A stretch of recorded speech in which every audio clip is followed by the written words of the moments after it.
Well, Nick Collier here again. It's story time. And first, I'm going to kind of give you an overview of where I'm sitting. Basically, my house is about 40 feet that way. This is our little cabin for visitors and other sort of things. Mainly, at these days of COVID, it's a storage container. So let's stop here and I'll move you in a little closer and we'll go on with the story. Okay, well, this is a story about the old Daniels guitar. And this has been with me for probably, I don't know, 45 years. And I pretty much played it every day for that many years. But let's go back to when I was probably about 25 years old. I had just started my jewelry business. I was kind of out on the road selling jewelry every weekend and coming back home during the week and making jewelry. And that's pretty much how my life was going. And but I wasn't making much money because I had to learn the ropes. That the money part didn't come till much later. And so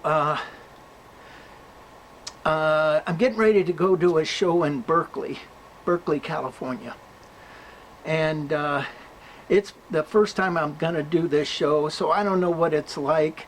And literally, I'm living in a, this chair is not real comfortable. I'm going to come down a little bit. That's probably going to have to re-aim it.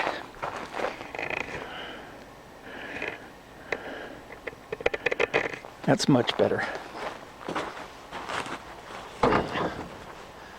Where was I? Going to a show. I literally had no money. I mean, I was counting on the show. I had booked the show probably 3 or 4 months in advance, paid my $25, which was, a phenomenal sum back then, back in the 70s, and at that point in my life. And so I'm broke, but I need to get to the show in order to make some money. So I'm living in this little cabin way out in the woods, kind of like this, and I don't have any gas for my truck. So I go in and I've got this penny jar, and literally it's only got pennies in it because I've gone through it. I can't tell you how many times, and it's got pennies. So I've got rolls. The little roll things that you can put pennies in. So I roll up about $4 worth of pennies. Now, these days $4 doesn't get you much, but back at that point, it was before the big leap. Gas was at about 35, 40 cents a gallon. So $4, hell, that give me 10 gallons of gas. That got me to Berkeley. Now, let's back up a little bit, because the night before I get ready to go here, I rolled up my pennies and I had them all set, and I was going to go to the gas station first thing in the morning. I mean, literally first thing before dawn, and drive probably 150 miles to Berkeley. And so I go to sleep that night. I'm kind of excited that I'm going to go to this new show. I don't know what it's like. Sometimes they're fun, sometimes they're not. It's in a park, and I'm kind of, oftentimes park shows are fun. So I'm excited about the show, and I fall asleep. And sometime during the night, I have this dream. Now, I hadn't thought about guitars one iota before that night. I mean, I'd gone to a couple of bars during, in town, and these guys were playing guitar, and I always went, wow, that'd be kind of cool to do that, but, it never occurred to me to even think about it. But in this dream, I'm playing this guitar, and I'm playing it pretty well. So, and I got the frets down, and I got the whole thing down pretty good. And I'm jamming, and I all of a sudden kind of hear somebody next to me jamming with me, and it's, we're working together, and I really get the feel for playing a guitar and having somebody to play with. And I turn and I look, and who is it? Bob Dylan, right next to me. And I'm like, whoa. And he and I look at each other, and we just, we get to the end and we finish, and we like the last note together, perfect. And out of the darkness comes this roar. I mean, huge roar of probably, 10,000, 50,000 people just yelling and screaming and laughing and clapping, and I'm like, whoa. And I look over at Bob, and he goes, yeah. And I'm like, whoa, that is so freaking cool. So I wake up, and I'm thinking, wow, man, that was one hell of a dream. And I get ready to go. I take a shower, get ready, have some breakfast, get in my van, and blast for Berkeley. And I pull into Berkeley. I mean, it's a 3-hour drive. So I pull into Berkeley. It's about 8 o'clock in the morning, and I pull into the show, or it might have been 7 o'clock in the morning, a little bit early. And the promoter was there, but she says, I'm not ready for you. So why don't you just hang out and come back at 8:30, and I'll be ready, and we'll set you up with a place. So I thought, well, maybe I'll go get something to eat. So I got in my van, I drove into town, which was, maybe a mile and a half. And, the show was Live Oak Park, and that's in Berkeley. And it's about a mile and a half to University Avenue. And I knew University, I'd been there many times. So, I went there, and there was a little, actually it was Shattuck Avenue, now that I think of it. So and there's a Mel's drive-in right there. Or not a drive-in, but a Mel's burger place right on the corner. Oh, wait a second. No, it wasn't Mel's yet. So anyhow, I pull in, and it's not parallel parking and not perpendicular parking, but it's diagonal parking. And I pull my big van in, and I pull into a diagonal parking place and pull up to the curb and turn my engine off. And right in front of me is a guitar store. And it's open. And it's like 8:30 or 8 o'clock in the morning. And I thought, wow, that dream. And it had kind of sat with me the whole journey down. It was like the coolest thing that had happened. And so I thought, well, I'll just go in and look, no harm in looking. Again, I haven't got a penny, not 1 cent. So I go in, and I kind of looking around, and there's this whole rack of guitars. I mean, literally probably 40 or 50 feet of guitar after guitar after guitar sitting there. And the guy comes up to me, goes, hey, how's it going? And, and we talked a little bit, and I said, well, I'm just kind of cruising. He says, here's the deal. Here are the cheap guitars at the beginning. They're the expensive guitars, and they're priced in sequence. I went, oh, okay. He says, just pick one up and strum it and see how it sounds, and if you like the sound, play it a little bit. I said, well, I don't know how to play. He said, don't worry about that. Just strum it and finger it a little bit and see how it feels. Okay, fine. So I picked up 3 or 4 guitars, and I get to this one, and I bring it down, and it's a perfect size. I mean, it's just the right size for me. And I hit the strings, and that thing just sang. It sang. It was like, whoa. And, I didn't know anything about the fingering or anything like that. I just strummed it one time. And I went, wow, this one's really good. I said, well, how much is it? He goes, well, it's $400. And I went, oh, okay, well, I can't afford that. And so I says, well, you interested in trading? He goes, well, it turns out that my girlfriend has a birthday 2 days from now. And I haven't gotten her anything yet, so I'd be interested in looking at your jewelry. So I bring out my jewelry and I show it to him. He goes, wow, man, there's a couple of cool pieces I would trade you for. He says, but the problem is this guitar is on consignment. And I can only trade for $200 of the $400. I said, well, I don't have any money.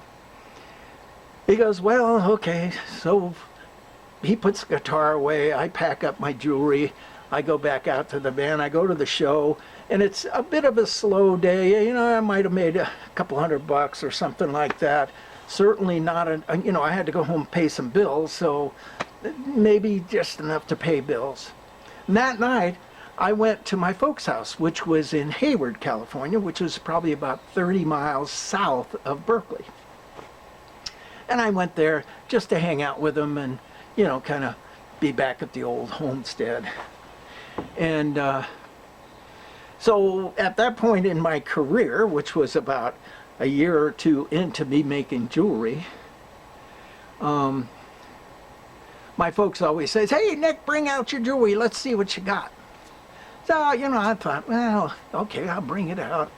And so sometimes the neighbor kids would come in, not kids, grown-ups, and they'd come in and they'd buy a piece or two. We're talking $25 or $30 for a nice little silver pendant.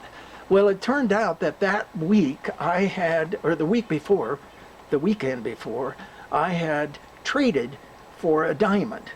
And it was my first trade for a diamond. And I had just a little bit of gold. And so during that week, I just played with this gold and diamond piece. And I made this really small pendant, maybe the size of not even the size of a quarter, probably half the size of a quarter, maybe a nickel. Very small.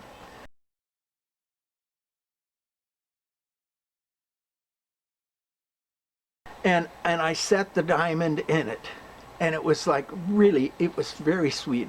And I was looking forward to going to the show and having people pay attention to it. And, I'm sitting there at my folks' place and I'm bringing out one piece at a time and putting them on the table. And it gets passed around the table. There was probably 5 or 6 people there at the time. And I just put them down. And I came to this gold piece and I said, oh, this is the one I just made just this week. And I put it on the table and my mom just jumps on it. It's like, she goes, I love this piece. She said, how much you want for it? I said, well, $200. She goes, okay. So she goes and gets $200 and buys it straight out. And I'm thinking, $200? This is half of the guitar. And I'm just like jazzed. So I spend the night. Everybody's happy. I get in my van in the morning. I go in just a little bit early. If the show starts at 10, and I'm showing up at the guitar store at 8 o'clock in the morning, then the guy is there. And I says, I got the $200. And he looks at my jewelry again, and he trades for $200 worth of jewelry, a ring and a pendant, a pair of earrings, something like that. And I get this guitar, and I'm just like jazzed. And he puts it in a case, and I take it out into my van, and I'm, I'm just stoked. And I go and do the show, and I come back to my home, and I had a pretty good show, so, I was able to pay some bills, and I have this guitar, and I have no idea how to use it. How to play it. Now this is way before internet, way before, YouTube or anything like that, where basically I was out in the woods by myself. I had electricity, but that was about it. And so I just kind of fiddled with frets until I came up with something that sounded okay, and I strummed that note, and over the probably over the next 6 months or a year, I kind of learned, I go to a music store and they'd have some books on how to play guitar, and I'd look at the books and maybe buy one if I had a good show, and and just kind of started to pick up on it. And after about a year or two, I started getting good enough. I mean, not good enough by any means, but good enough that I could actually, do a half a dozen chords without, fumbling. That I started to kind of find some music that would fit the chords I knew. And after a while, I mean, it was music, so it was music to popular songs. But here was the part that, I wasn't anticipating, and that is playing the guitar by itself is pretty cool if you can really do some fingering and end up, with this really complicated piece. But if you're just doing 4 chords or 3 chords, you got to put something with it. So I went, oh, well, okay, maybe I'll sing the song. And I did this totally by myself. Didn't want anybody to hear me because I was pretty rough. But I had fun, and I enjoyed doing it. And so I'd play a song or two, and every time I go to a show, I go to a music store, and I find a couple more sheet music pieces and bring it home and figure those out and play those. And after probably 5 or 6 years, I had a little repertoire of songs that I could play. Again, not that great, but I was enjoying myself. So after, I don't know, 20, 25 years of playing, I started to get good.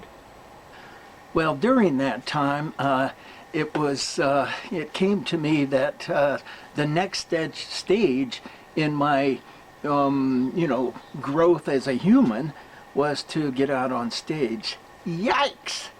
It was a total freak out for me. It may not look like it, but I'm a fairly shy person.